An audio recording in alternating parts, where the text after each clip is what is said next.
Hello, and thank you for tuning into Kentucky Good Vibes. I'm your host and editor-in-chief, DISHAYNA Perkins, and today I have the pleasure of interviewing the multi-talented singer, songwriter, and stylish Alvin Garrett. How are you today? I'm wonderful. How are you, DISHAYNA? I'm pretty good. Thank you for coming on to my show, and I look forward to hearing about your journey and how you got started in the industry and see what's new with Mr. Alvin Garrett. Yes, So, thank you for the invitation. okay, so the first question that I have is, who is Alvin Garrett? Ooh, you want me to answer that in one question? Oh my, oh my. Well, I will say in summary, I'm a big dreamer. I love to live life. Of course, I'm a musician, artist, songwriter, producer, all those things. But all that goes back to the core of who I am, and I'm a man of great faith and work ethic. So starting off in the church in Tuscaloosa, Alabama, Roll Tide, Mhm. all the way to Birmingham, playing the bass guitar, getting a football scholarship, getting into corporate America, and making the big leap to go full time into music and entrepreneurship in 2002. And I've been at it ever since, doing what I love. So I'm glad to be here. Okay, okay. So give us a brief history of your upbringing and how you got started and with the music and when you figured that you had a gift for Okay. singing. Well, before I knew I had a gift for singing, I just made a lot of noise around the house, like a lot of kids. It's just like Okay. always singing, and I'm not going to the refrigerator. I'm going to the refrigerator. Just one of those kind of kids. Reminds me a lot of my daughter. So I'm like, you Okay. know, hope for her. But growing up in church, our first instrument I picked up was bass guitar at 11 years old. Mhm. And so most people that know me that go way back, before I started singing, know me as a bass guitarist because I toured and did a lot of recordings, and that was my main instrument. And Mhm. so, of course, my dad being a pastor, he wasn't a religious guy. He was more of a principled uh, Okay. preacher. He preached a lot about the principles of faith, love, and grace, more so than God gonna come get you. You can't, like, don't you go out there in the world. It wasn't nothing like that. Okay. It was have faith. It was more about how to live your life with principles. And Mhm. so that's what has carried me all the way through my teenage years into adulthood. Is just whatever I dream up, just put in the work. And so I was taught that by my dad, just growing up in church. And of course, the, being a bass player, I got that groove, and that sort of led me into music production, which led me into songwriting, which eventually led me into embracing my next and most favorite instrument, which is my voice. And so around 2010, my dad again encouraged me to start taking my voice seriously and just really say, hey, I know you're writing for everybody else, but you should write for yourself. And so I'm really glad that I did. And otherwise, I don't think I'd be here talking to you. It's always good to have support by your family, especially. Yeah. Absolutely. Absolutely. So it sounds like he was your number one supporter. Yeah, absolutely. And he claims to be my number one fan, so I got, he's been knowing me longer than Hey, anybody you else. gotta believe him when he says it. That's right. That's right. Mhm. So definitely, I have to give shout out to my pops and my mom too. She was, always the one, pushing and supporting and making you believe and just teaching and further supporting those principles. And I like to always point to that whenever I do interviews, is Mhm. that it's the principles that go behind the hard work, because everybody don't get lucky, and we in a talent show and become famous overnight or get signed by a record label. Mhm. It's those principles that push you through those tough times. So shout out to them. Okay, so did you grow up in a Baptist church or holiness church or like? No, non-denominational. He didn't. Yeah, he didn't. I didn't get the Holy Ghost and all that. Well, he talked about the Holy Ghost, but he wasn't one of those hooping type preachers. He's a teacher, Okay. and so I received more teaching about it was straight word teaching and not the hooping. Now of course we got right in church. Yeah. We got our dance song. Everybody And start turning cartwheels. Yeah, but it wasn't one of those. And I've been in a lot of churches as a musician, playing in churches, all over the Southeast. And I've seen the theater of church. I've seen that. That wasn't what this was. It wasn't theatrical. It's like the spirit move, but it wasn't like on cue, like and go. Yeah. So we've, if anybody that's been around Southern church or just church period, you've seen that on cue type of let's get it going. You know what I'm saying? That party. And that's a fun party, but Yeah. that wasn't what we did. Okay. So how long have you been doing music professionally and like in the entertainment industry?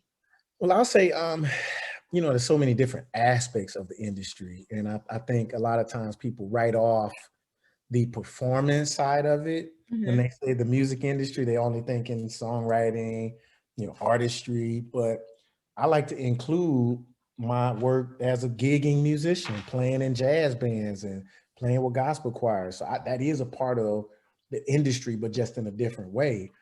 So I really started that, in my teenage years, playing and gigging with choirs and gigging with jazz bands, and then evolved into learning the music industry itself. Once I left corporate America, went on tour, and just really start getting more information, because it's not something you study in school and they just teach it in the books. Sometimes you just got to get out there and learn it, build the relationships, network. And so, in terms of getting my first placement for an artist, that was in 2010 with Noel Gourdine. He was the guy that put out a song called The River that a lot of people know. So I started getting placements with other artists outside of, other singers here in my locale.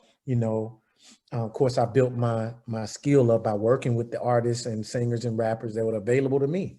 And even myself just stayed at it, from the time I left corporate America in 2002 until I started making some moves. Okay. So what's the first song you ever wrote and like recorded? Don't remember, do you? That's the question that gets everybody. Oh, you got me. The first song I ever wrote. Everybody always forgets about that first song that. Well, I won't forget the first song I wrote and actually produced and kind of. Okay. It was a song called "Loving You Is What I'll Do," and I actually wrote that. And my man PJ Morton, who's a good buddy of mine, who's done his thing. A lot of people know his name. He actually demoed it for me because we were in the same band back in 2000. And so when I wrote the song, he put the beat together and sang it for me. I wasn't singing at the time. I was playing bass in the band. How's it go? Let me hear it. Huh? Let me hear it. How's it go? Hold the moon in my hands, place it by your window. I would. If I could gather the stars from the sky, pour them in a glass, I would. If I could understand your thoughts and every little thing, if I could calculate all my mistakes and avoid the hurt they bring, all these things may be impossible. So loving you is what I'll do. So yeah. Was that for me? No, I'm just playing. Thank you. See, you almost got me because I actually re-recorded. I re-recorded that song, but I rewrote it on my album that I released in 2019. Okay. And that album was called This Hill. And so I totally remade the song, different music, changed the melody up. So I haven't actually sang the original version. Okay. Many years. So you almost got me. Thank you. Yeah. So that was the very first song that I think I wrote and recorded seriously outside of just messing around, Okay. What about the first song you ever wrote? Like when you first just start picking up the pen and paper and just wrote. You got to remember as a teenager. I don't. That is the beginning. Like that song was the beginning for me. Like hanging around PJ. Like I said, we hung out. Like we were in the same band, and I got inspired to write by listening to the music that we were playing. Okay. And that was the first song. I said, man, I want to give this a shot. That was the first song I wrote, considering myself a songwriter. Everything else before that was me being silly, as my mom would say. I didn't know you could sing. You always being silly. You know what I'm saying? And so when I finally started singing for real, she was like, wow, you're because I would always joke around or make songs and not really write them down. But it's just like life to me is a song. You know what I'm saying? Like I'm going, like I said, if I'm going to the refrigerator, going to the bathroom, about to eat some dinner, I can make a song out of it. It's just that's a part of me. But that was my first song that I feel as a songwriter that I actually took serious, Well, I took you back. See? You did. You did. I appreciate that. So what's the inspiration behind your new project, The Lightness of Love? Well, the lightness of love is my best way of giving this world something to lighten this heaviness that's around us. We had a very, very tough year. We're still on the backside of a pandemic. And, we had the racial issues going on. You had the election. I mean, it was just heaviness. And I just wanted to make music that would lighten the mood or that would inspire people to feel light again. You know what I'm saying? And what better way to lighten the mood than to talk about love? You see what I'm saying? And love is to me the only thing that can lift the heavy burdens that we carry through life. And I mean real love, not the fabricated romantic love that you see in the movies, but the love that comes from above that should inspire us to treat each other better, that should inspire us to see each other as human, regardless of the color of our skin. If we have that love, then there should be a lightness to us. So hopefully, and I know that when people meet me, they say, wow, there's something about that guy. It's a smile, but that's where it comes from. I have love in my heart. And I know that sounds like fairy tale talk. I got love in my heart, but but my light personality comes from, it's the lightness of love that I carry every day. So that even when I'm engaging in tough situations, I know what to go back to. And so when you listen to this music and this project, it's more about what you feel than what you hear, right? It's the feeling of the lightness. And, of course, I want everybody to enjoy the music and the lyrics, but I want them to feel light. And for 27 minutes, 7 songs, don't worry about your bills. Don't worry about the kids going nuts. Don't worry about, what's going on in the news, pandemic. Just float away with this music, Yeah, I was listening to your music yesterday, and I was sitting in the line getting me some food, and my boyfriend was like, "Is that Al Green?" I was like, "No." I said, "He said, I ain't never heard that before." I said, "No." Is Did he like it? Yeah. Did he like it?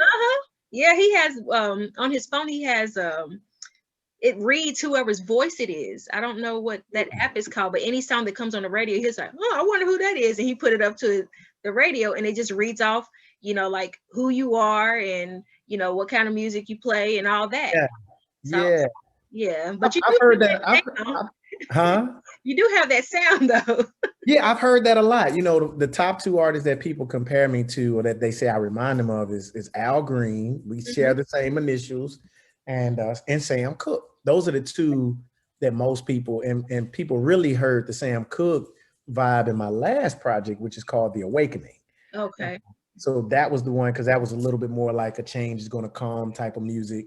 So people heard a lot of that in my lyrics and in my voice. So I hear those 2 all the time. So tell him he's not far off. I know, right? What's the do's and don'ts for those seeking to get into the music industry? Well, the don'ts is don't try to do it without educating yourself. Just like, somebody said, "Oh, I want to be a nurse." Well, you wouldn't just go put on some scrubs and start poking people. You wouldn't do that. And this is an unregulated industry. Like I said, I have a business degree. So I believe in educating myself and preparing myself for whatever it is I'm going to do so I can be successful at it. And there are no barriers to entry with this industry. It's like, just make music, put it out. Technologies. Hey, well, I want to go in my bedroom, make a song right now, upload it on my phone, and you just publish music, then mix it, then master it, and don't know how to. You're not even properly registered to make it your money, even if you're making money. So I just really encourage people, before you engage in an industry, learn about it. Like, just talent does not mean you're going to be successful. I mean, I think that's what people get twisted. Like, I'm talented, I deserve to be successful. Though that's not an A to B journey. I can sing, or I can rap, I'm supposed to be rich. And unfortunately, a lot of people think that, so I always say, hey, look, educate yourself in the industry itself, the business of it, so that when you make it to that point, where you're being, where your talent could take you, you know what you're doing, and you know what to look out for, and you know how to operate on a day-to-day basis. Okay, so what's a misconception that you hear often about artists or songwriters or just people in the entertainment field? Oh, to me, the number one misconception is success equals rich. I was waiting on that answer. Yeah, it's like, man, I made it, or I got a song on the radio, I'm rich. Or I got 100,000 views on my YouTube video, I'm rich. So it's like to me, that's the most hypnotic and untrue lie that is told through, be it social media and whatever people are seeing. They figure all I gotta do is get a song on the radio. All I gotta do is get 1 million views on YouTube and I'll be rich. And that is not true at all. I'm beginning to think that like outside of music, what you love to do is joke, like a comedian. Is that what it is? I keep it light, I say. Outside of music, what was there ever anything else that you wanted to do? Or doing? Well, I would say everything that I've wanted to do is sort of connected, right? So it's like, you think about a car on an assembly line, the car has all the components, but they get put on at a different point in that assembly line. And I feel like the person that's sitting here talking to you today is a combination of me doing all the things I've wanted to do. Like I said, I mentioned business. I didn't study music because I was like, I already know how to play. I want to learn how to make some money. I want to run my own business one day. And so I love the business of it all as much as I love the music. Like, I love strategy. I play chess, because I've taught my daughters to play chess. We go at it because I like to think and strategize. And I played football, right? I'm an athlete. So I love challenges. I'm cool when people push back and tell me no, because I'm like, oh, for real? Okay, let's go. Bow up. I'm coming back. So I am like, there's no one thing that I do that I feel like, oh, well, no, because I chose to live my life this way. I chose by faith to say, every day I wake up, I want to choose my path. Don't mean it won't be easy. I mean, don't mean it's going to be easy. Don't mean it won't be hard, but it's my path. I've chosen it. And if I stumble along the way, that's my stumble. I own it, right? I'm gonna learn a lesson from stumbling. You know what I mean? And so writing songs, I mean, for every song, everything you can point out in my resume, I could tell you a heartache that came along with it. Grammy nomination, the Soul Train Award, the dope, every single situation you can name, and people would say, wow, you've done a lot. I could tell you a much longer, hard story that came before it. And that's the part I try to do.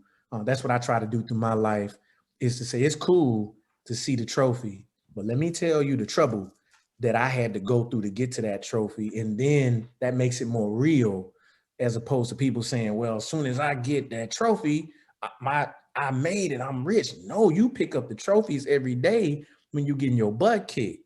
That's when you get your trophy, because they can't take that away. You know what I'm saying? They can't take away that lesson that you've learned. They can't take away that experience and that power that you had to say, no, I've been here before. I know what to do now because I've been through it. You know what I'm saying? And so being at this thing over 20 years, I've enjoyed every piece of the journey, even my time in the shadows of other people, because now I know what to do with the light. You see what I'm saying? Now I know how to treat people. I know how to, even in this interview with you, I've seen people do really horrible interviews.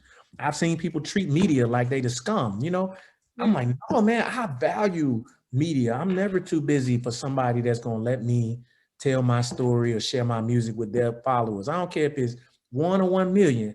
I still believe it's a treasured exchange between you and me. And so I learned that by watching people not value that. You know what I mean? Okay. I appreciate that. So, what sport did you play? Football. Oh, okay. Football. What was your Linebacker. Come around if you want to. You go. So looking back when you played sports and everything, you go to like people see you out, like how people have class reunions and things of that sort. Do they be like, "Is that you, Alvin?" Oh, Or well, they, no, they don't say is that you, now? they say is that you Jerome, because see in high school I went by my middle name Jerome. Okay. Jerome in the house, you So know.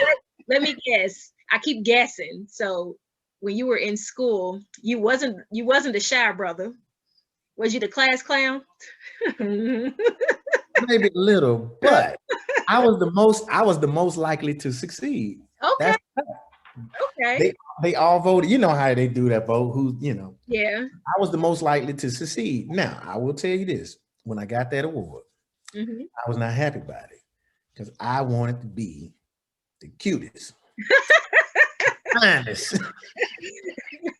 and I felt shaded. Back. We see that in the back in the picture.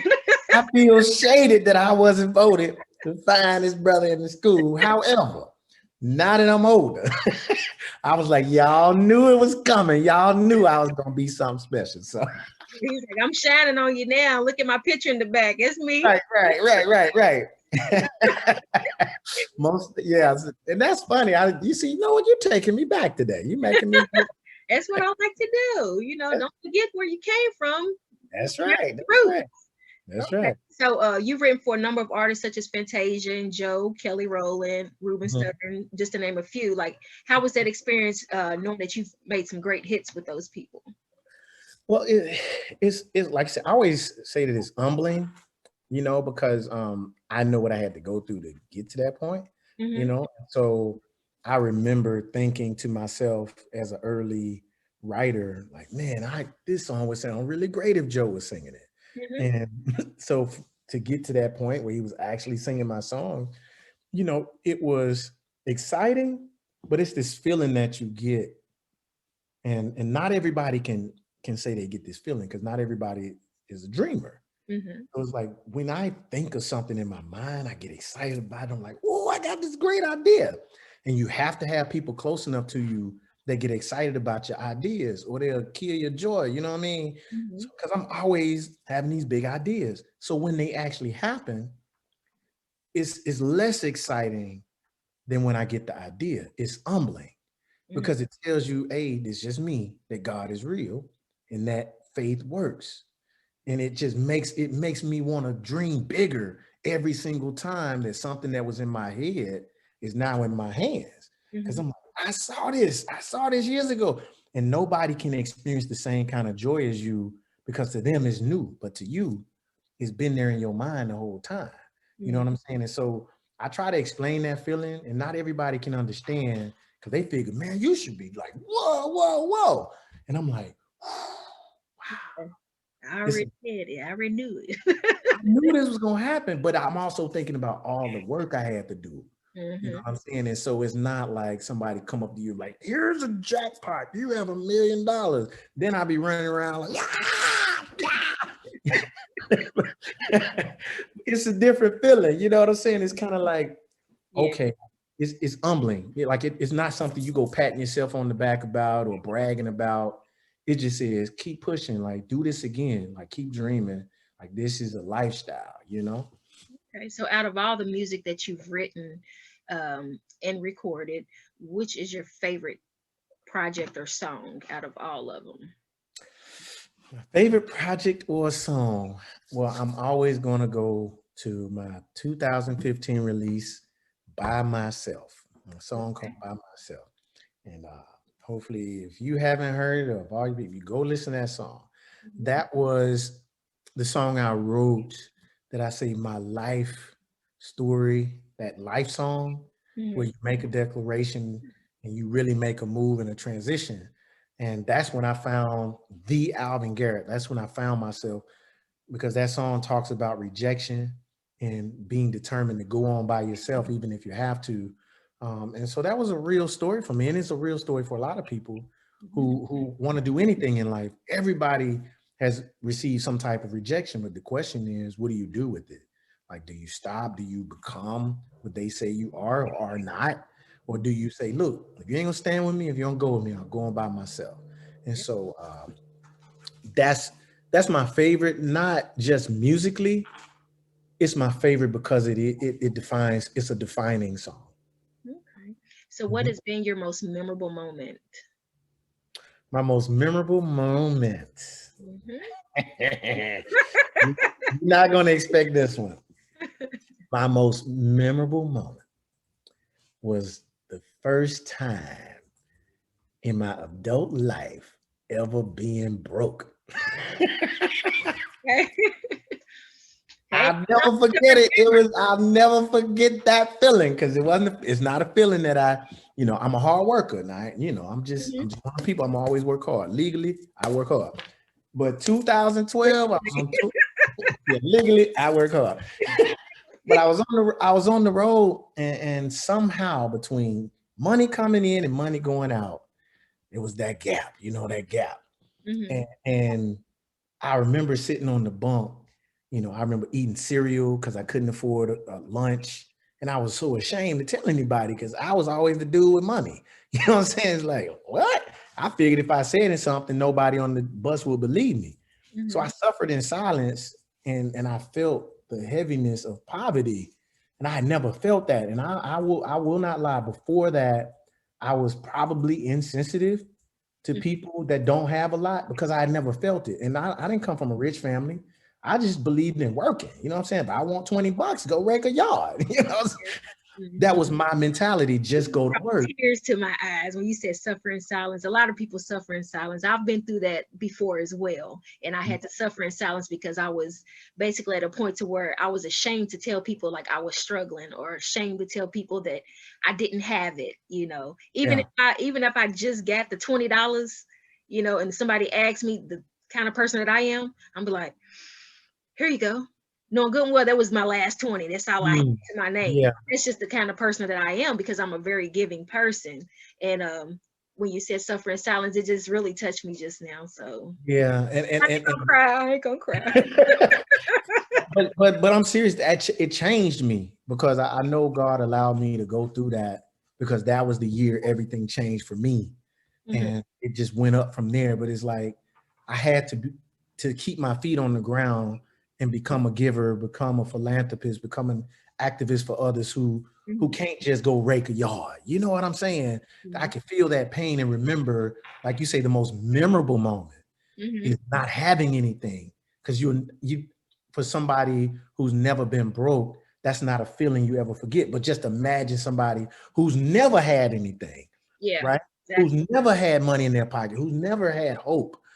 Think about that person and live your life in a way that uplifts that person. So that was a changing moment for me at that point. So I know when people ask me that, they never expect that answer because they expect it to be something great. But to me, it was something great because it humbled me and it connected me to my fellow man in a different way. Okay, that was very touching. Very touching. And I don't usually get on camera and be like, oh. it was like that, what you just said, it was just, okay, let's move past that. Okay.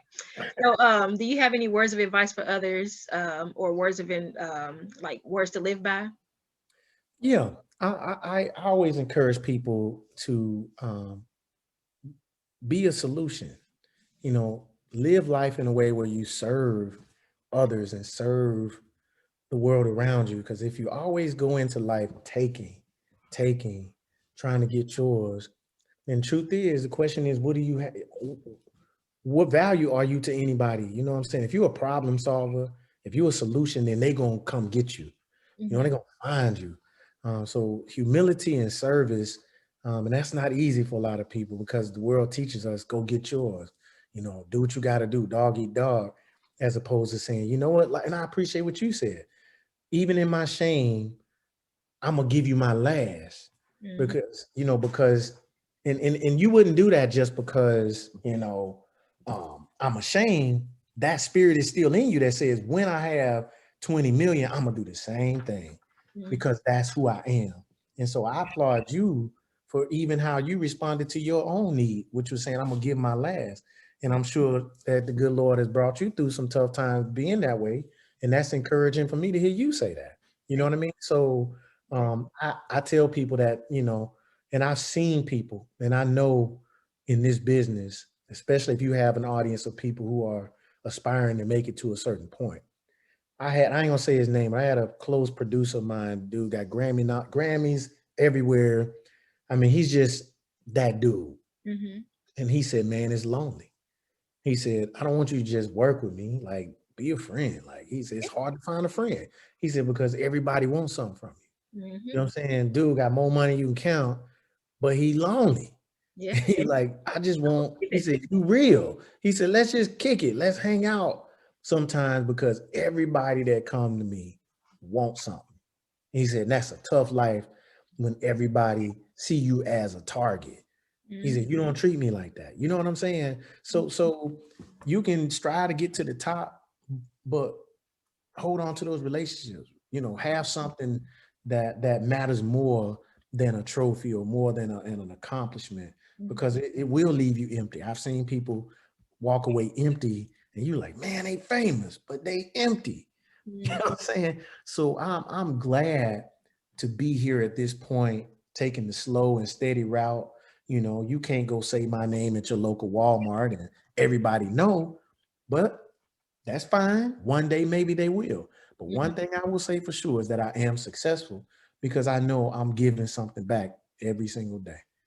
Okay. Okay. So I'm gonna take you back, like All you said. right, let's go. Okay. What was your first car? My first car was a GMC Jimmy blue. Okay. What year? Oh, now you got me. Now you got me. Well, I'll say it was in 94. Okay. It was in 94.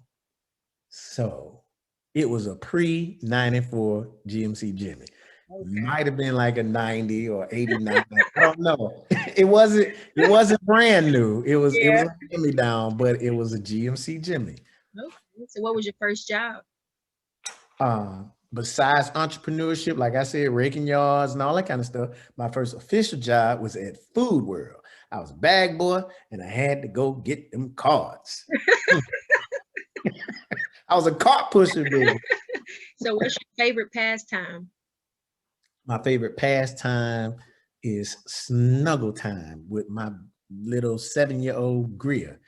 Okay. She's quite the aggressive snuggler. And if she gonna put her snuggle time in, she gonna let me know, you ain't snuggle with me in a long time. What's up? So do you have any animals or cats, dogs? Not. I'm not an animal person. We Oh. had a brief stint with a fish, and Um, the fish did not, it made it, but not, yeah. No. okay. So on a regular day, what's your style? Like, are you always dressing up, or you dress down in sweatsuits, or you always got to go out stylish? Well, you know what? I'm not always this fresh every day, but this is normal. And also, I rock a t-shirt. I'm the type of person where whatever I wear, like I'm still going to shine through because I don't wear brands and stuff to say, yo, this is good. I don't do that. I'm the brand. So my smile and my personality is my style. And so whatever I put on, be it a t-shirt, sweats, I'm still Alvin Garrett. And I think that's for me, what makes my style consistent. So, what was your favorite? Who was your favorite artist growing up, and your favorite songs? Let's That'll see. take you back. I'm rocking with you. I'm rolling. All right, so we gotta go when coming up. Remember, I played the bass, so I wasn't really listening to the singers. I Okay. was only listening to the bass players. So I'll say one of my favorite bass guitarists in the gospel world was Maurice Fitzgerald. Played on a lot of albums, so I loved Maurice. So if he was on an album, I was buying it because I was listening to him. But as I got older and started really listening to like singers, kind of around when D'Angelo popped out with that Voodoo record, I was like, ooh, Yes. And that's, yeah. So the Voodoo, I'll say my number one favorite soul album for sure is Voodoo by D'Angelo. Okay. Yeah. Okay. Okay. So, is there anything else that you would like to add before we wrap up? Well, I definitely want people to get a chance to listen to The Lightness of Love Mhm. and check that out, go stream it, listen to it, and share it. You know what I'm saying? Share that love that they feel with this album, like you did with your man. And hopefully, on track number 4, when My Gift to You come on, he might get a little gift himself. You Woo! tell him I'm trying to hook him up. I'm trying to hook him up. okay. Well, can you sing something from your new project? Absolutely, especially if people gonna go to alvingarrett.com and check me out, and if they're gonna go to the Alvin Garrett on Instagram, Facebook, and Twitter, if they gonna do it, I sing a little bit. Okay, go for it. You want it acapulco or you want it with the music? You can do either or. Okay, let's go acapulco so they won't think it's the actual CD. Okay. Ooh, ooh, ooh, whatever you want, just make a list. I'll be your deliverer. Wrap it in a kiss. Whatever you need, just write it down, girl. I'll make you happier than a kid on December 25th. You and me, we're like a holiday. Every day, you for me. You've been my everything. This is my gift to you. Whatever you need, you can have it in me. It's my gift to you. Loving you. This is my gift to you. Oh, whatever you need, you can have it in me. It's my gift to you. Loving you. Yeah, yeah, yeah. Okay. He sung to me again. It's my gift. You are not about to get me in trouble with your boyfriend. I sang it to y'all. Hey, he sung to me. Okay. Erica, you gotta share. Don't get me in trouble. Now he know my name. You already told me he had his little tool on his phone to track me, you know what I'm saying? Oh, he just sung gift to you. Who was that? Yeah. Okay, well, I appreciate everything that we've talked about, and basically this was a fun interview. I really enjoyed it, and I really appreciate you going back into time and sharing your past, and I hope you enjoyed it. And I did. took down memory lane. Yes, yes. With that being said, I guess that's a conclusion to our interview, and I look forward to following up with you. Awesome. And thank you so much for your time as well, and best wishes to you. Thank you so much.